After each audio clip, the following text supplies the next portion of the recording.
안녕하세요. 역사를 사랑하는 박성입니다. 오늘은 후삼국을 통일한 왕건에 대해서 한번 얘기를 해보겠습니다.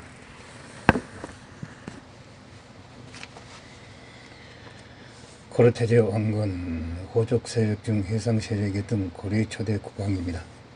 성곽 출신 호족 궁예 밑에서 세력을 들쳤습니다. 고려를 거문한 왕건은 성곽 출신 호족 왕룡의 아들입니다. 조선 초기에 편찬된 고려사의 서문 중에는 고려의 문신 김간의가 조사한 편력통력과 민지가 조사한 편력강목을 인용해 태조 왕건이 조상에 대해서 기록하고 있습니다. 이 기록에 따르면 왕건이 조부 작제거는 당나라 숙종의 아들입니다. 서해 영왕의 딸과 결혼해서 왕룡을 낳았다고 합니다. 또한 왕룡은 체격이 크고 도량이 넓어 사만을 통일하는 뜻을 가지고 있었다고 합니다. 꿈에서 본 여인과 혼인해 왕건을 낳았다고 합니다. 왕건의 탄생과 관련해서는 도선이라는 고승이 등장합니다. 도선은 왕룡이 새로 지은 집을 지을 때 집터를 복적으로 잡으라고 하였습니다. 반드시 슬기는 아들을 낳을 것이라고 하였습니다.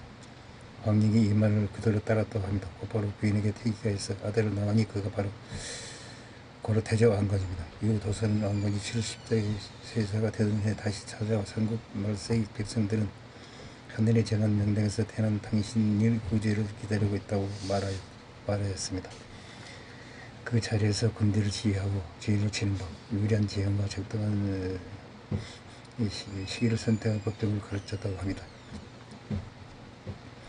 왕룡은 성악 제의 유일한 토호 세력을 성장하였습니다. 그러던 중 890년 왕룡은 본래 당시 세력을 떨치고 있던 궁예의 밑으로 들어갔습니다. 왕룡에게는 궁예의 군사력이 궁예에게는 왕룡의 지략과 탄탄한 기반 세력이 필요하였습니다. 왕룡은 당시 해상 무역을 통해서 재를 갖춘 폐서 항해도 지역의 여러 호족들과 인연을 맺고 있었습니다. 궁예의 입장에서는 왕룡을 통해 그들을 자신의 지지 세력으로 확보하고 싶었습니다. 궁예가 나라의 예물을 후고구려로 지은 것도 항해도 지역의 정세를 고려한 바가 큽니다. 항해도 지역은 원래 고구려 영토였으며 신라가 당나라로부터 대동강 이남 지역을 공식적으로 영토로 양도받기 전까지 이 지역의 고구려 인민들은 신라의 통제 밖에 있었습니다. 그래서 독자적인 세력을 유지하고 있었습니다. 정서적으로도 여전히 고구려에 대한 향수가 남아있었다고 합니다. 그러나 고구려라는 국고는 오래가지 않았습니다. 궁예는 전국적으로 세력 확장을 꿈꾸고 있었습니다. 그래서 도읍을 철원으로 옮기고 국고 역시 904년 신라 회호왕 8년에 마진이라고 고쳤습니다. 마진이는 국고에는 고구려의 부흥 차원을 넘어서 확대된 대제국 건설을 꿈꾼 궁예의 이상적 목표가 있었습니다. 왕룡과 궁예의 연합은 왕건에게 무장으로서의 자신의 역할을 펼칠 기회를 주었습니다. 궁예는 왕룡이 기부하자마자 그의 아들 왕건에게 태릉군 태슬을 자리를 주었다고 합니다. 또한 898년 회호왕 2년에는 성악의 성주가 되었는데 이때 왕건이 나이 불과 20세였습니다. 왕건은 궁예의 두터운 힘을 바탕으로 수많은 정복을 세웠습니다. 그 고려와 강원, 경기, 황해 지역의 대부분과 평안, 충청 지역의 일부를 점령한 데 왕건이 공이 컸다고 합니다. 특히 왕건은 후백제 해상물 중심지인 전라도 나주 지역을 공장해버렸습니다. 남해와 서해 해상권을 장악하는 데 성공하였습니다. 이러한 공으로 왕건은 913년에 최고 관직인 시중 자리에 올랐습니다. 그 즈음 궁예는 다시 단 한 번 나라의 국고를 거쳤습니다. 911년 효봉 15년 태공이라는 국고를 썼습니다. 이는 나라의 세력이 점차 남쪽으로 확장되어서 후삼국 통일에 맹지해놨다고 생각한 것 같습니다. 태봉은 통일된 제국에서 불만은 국고로 후삼국의 모든 백성들이 화합하고 단결한 대국들을 건설했던 목표 의지를 반영한 것입니다. 그러나 이러한 궁예의 꿈은 본인이 실적으로 끝내 이루지 못하고 왕건에게 넘겨주게 되었습니다. 궁예는 나름대로 신라와 차별하던 이상국가를 건설하고자 하였습니다. 하지만 파와간 성격 탓에 지방 호족들을 효과적으로 결속시키는 데에는 실패하였습니다. 그 틈에 궁예 난에서 왕건의 입지는 더욱 굳어져 갔습니다. 국내 말년에 흑류 배은경, 신승견, 복지기염 등이 태조의 집으로 와서 국내왕에 대한 폐입에 대해서 의논을 하였습니다. 왕건의 부인 신해왕후 그에게는 알리고 싶지 않았다고 합니다. 이때 여러 장군들이 드디어 태조 왕건을 왕으로 초대하자는 의사를 표시하였습니다. 태조가 낯을 벗기면서 거절하였다고 합니다. 이때 왕건의 부인 신해왕후 급히 회장 속에서 나와 태조에게 말하기를 대의를 내시고 폭군을 몰아내는 것은 예로부터 있는 일입니다. 지금 여러 장군들이 의견을 들으니 여자도 의문을 참지 없습니다. 홀매 대장부야말로 말할 나이가 있겠습니까? 라고 하면서 손수 갑옷을 가져다가 남편에게 입혀줬답니다. 여러 장군들은 그를 옹리하고 왕건을 옹리하고 나갔고 그가 드디어 왕위에 올리게 하였다 합니다. 왕건 자신의 길랑의 의지보다는 주위에서 만들어진 인상입니다. 그러나 어찌 보면 왕건의 궁전 밑으로 들어가 그의 군사력을 빌려 정국을 쌓아가기 시작한 그 순간부터 건국운이 그에게 싹트고 있었는지 모릅니다. 그만큼 이미 대시는 왕건에게 기울어져 있었습니다. 국내에도 왕건이 들고 일어났다는 말을 듣고 도망치다가 죽었습니다. 그 바람에 왕건이 쉽게 왕위에 오를 수 있었습니다. 국내를 말하냐고 왕위에 오른 왕건은 국고를 고려라고 정하였습니다. 왕건은 국내가 신라의 영토를 정벌하면서 포로로 잡아뒀던 사람들을 풀어주었습니다. 신라에 대해서 유화책을 써서 국내와의 차별을 꾀하였습니다. 관제는 대부분 국내 정권이 만들어 놓은 것을 그대로 썼지만 신라 관제를 일부 빌려오기도 하였다고 합니다. 이 밖에 빈민국 구제기구를 만들어 민심 안정에 힘썼습니다. 시범하적 등 관계를 맺어 지지 기반을 다졌습니다. 또한 나라의 더불어 자신의 근거지인 소왕을 옮겼습니다. 왕건은 이렇게 국내와 협력을 지우고 새 나라의 역사를 열었습니다. 고려 건국 이후 판문에서는 고려 후백제 신라 삼국체제가 한동안 유지되었습니다. 그러나 신라는 이미 그 세력이 크게 약화되어 있었습니다. 삼국의 대립 구도는 고려대 후백제 세력 다툼이었습니다. 견훤이 세운 후백제는 충청도, 전라도, 경상도 지역 대부분을 차지하고 있었습니다. 그에 비해 왕건은 경기도, 황해도, 강원 일부 지역을 차지하고 있던 고려의 세력은 이미 미치지 못하였습니다. 고려 후백제는 종종 무력 충돌을 일으켰습니다. 927년 후백제는 신라의 더불 공격에 경혜왕을 패하고 경산왕을 세웠습니다. 이 소식을 들은 왕건은 정예기백 5천을 거느리고 공상 지금의 대구 팔공산 동서에서 후백제의 부대를 공격하였습니다. 그러나 이 전투에서 왕건의 부대는 크게 패하였다고 합니다. 이때 고려의 무장 김락과 신승겸이 전사하고 왕건은 몸만 겨우 빠져나왔다고 합니다. 전해진 이야기에 따르면 신승겸이 왕건을 잃고 적을 유인했다고 합니다. 후백제의 신승겸이 왕건을 오히려 뒤쫓는 동안 왕건은 병사 차이로 겨우 도망쳐서 목숨을 건졌다고 합니다. 고려가 왕건에게는 몹시 쓰러운 피해를 패배하였습니다. 후백제는 고려와 신라의 안위를 끊기 위해 경상 일대를 공격하였습니다. 의성 전투에서 등에서 크게 승리를 거두었습니다. 이렇게 한동안 고려는 후백제와의 싸움에서 고전을 면치 못하였습니다. 그러나 전세를 역전시키며 승기를 잡게 된 전투가 930년 벌어졌습니다.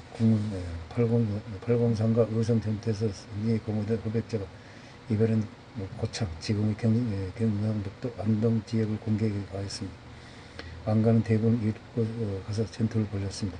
이번엔 유군필 등의 무장이 공원시와 대승을 거뒀습니다. 안동 호족제 장정필, 김선평, 권행밀이 도와줬다고 합니다. 이들은 견훤의 배론과 파업을 미화하여 왕건을 도와 싸움을 이기게 하였습니다. 이를 계기로 고려는 경상도 일제에서 후백제의 세력을 마련하는 데 성공하였습니다. 또한 고려는 934년에 벌어진 원주 전투에서 승리해 이북 90여성을 차지하게 되었습니다. 한편 고려는 신라의 우위 유도를 더욱 강화하였습니다. 신라의 더불어 직접 찾아가 경선을 위로하였습니다. 그동안 후백제로부터 공격받았던 신라 영토의 백성들을 안았습니다. 그러나 신라의 민심이 모두 고려의 영열에게 안개에 쏠렸습니다. 그리고 935년 마침내 신라의 경선은 더 이상 신라는 나라를 유지하기 힘들다고 판단하고 고려에 기순을 하였습니다. 왕건은 경사람의 사이로 삼았다고 합니다. 힐라의 관원과 무전도 고려의 조정의 등명의 대우를 받게 되었습니다. 견훤의 막내 아들 금강을 후계자라고 지명하였습니다. 신건, 영검, 양검이 견훤을 금산사로 유폐하여 버렸습니다. 견훤은 강제에 있는 사이 박영규의 도움을 받아 왕관에게 통화합니다. 이듬해 왕건은 견훤의 요구를 들어 스스로 대국을 이끌고 호백제 토벌에 나섰습니다. 왕건이 이끄는 그 그룹은 먼저 통화한 견훤의 사이 박영규를 없이 1, 2천 지금의 선산에서 견훤의 장자 신금이 마지막 재앙을 크게 물리쳤습니다. 이래서 왕건은 고려국의 19년 만에 호상호 통일 대업을 이루고 하였습니다. 신라 호백제를 통한 고려는 이보다 앞서 926년 관원족 세원 연하에게 몇명당 발해 유민들을 흡수하였습니다. 명실상부한 한민족 유일의 국가로 자리잡게 되었습니다. 북진 정치를 고구려 영토를 회복하였습니다.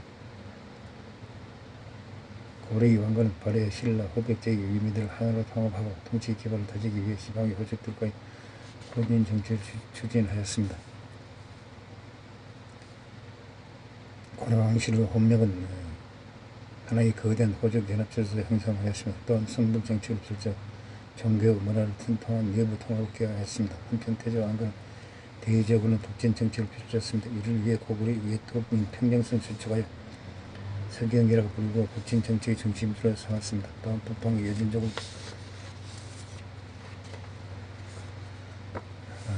충청과 영흥 지방에 이르는 고구려 영토를 일부 회복하였습니다.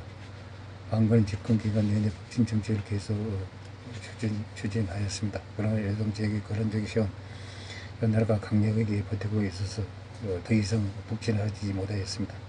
왕건 연나라가 발해를 명령시켰다는 이유로 이교를 단절하고 직대적인 관계를 유지하였습니다. 왕건은 죽기 전 개국공신 박수리를 불러 훈련 10절을 남겼습니다. 그 안에 거란족과 교류하지 말라 서경을 중요하게 얘기하는 내용이 담겨 있었습니다. 이는 왕건의 북진 정책에 대한 의지를 보여주는 것으로 고려 초기 이교 정책 지형의 기초가 되었습니다. 이와 관련해 고려의 문신 이재하는 당황하지 말아야 했습니다. 우리 태조 왕건은 왕위에 오른 뒤에 아직 김부가 항복하여 오지 않았고 김본이 신라왕입니다. 견훤이 사라지기 전이었지만 가끔 서도로 서경을 거동하여 친히 북방 변경을 선전하였다. 그의 뜻을 역시 고구려 동맹은 상황의 예강토를 우리나라의 귀중한 유산이라 확신하고 반드시 이를 석권하여 가져라 한 것이었다. 이렇게 이전이 평화했다고 합니다. 이 밖에도 혼유 10조의 내면은 불군을 진양시키되 사원의 배당과 중축을 경계할 것이라고 명하였습니다. 장자가 왕위를 이때 여질지 못하니 덕망 있는 왕자에게 왕위를 있게 할 것이라고 하였습니다. 연등기와 팔관을 행사를 원래 취지대로 유지할 것, 상벌을 분명히 하고 백성들의 신망을 잊지 말 것을 말하였습니다. 백관의 녹봉을 함부로 증거하지 말 것, 경전과 역사서를 늘 이루어 인연을 구일은 삼아 반성하는 자세로 정사에 임할 것 등의 내용이 포함되어 있었습니다. 그런데 촬영 300 이남이나 공정하고 예의가 주신 등록하지 못한 장이 호남 출신 인사들은 차별의 근거로 역대 정치인들이 악용하였습니다. 혼유 10조가 조작된 것이라는 설이 나돌기도 한 것이 이런 이유입니다. 943년 성화의 호적 출시로 북미와 더불어 호상국을 열었다가 한민족의 재청을 이루겠던 고려 태조 왕건의 67세의 나이로 사망하였습니다. 우리는 고려 태조 왕건이 호상국을 통일하면서 무력으로 통일한 게 아니라 덕으로 경순왕과 신라와 호백제를 항목을 받음으로써 덕으로서 후상국을 통일한 것에 대해서 큰 의의를 두고자 합니다. 이상 후상국을 통일한 고려 태조 왕건에 대해서 이야기를 해보았습니다. 항시 부족합니다. 용서 바랍니다. 감사합니다.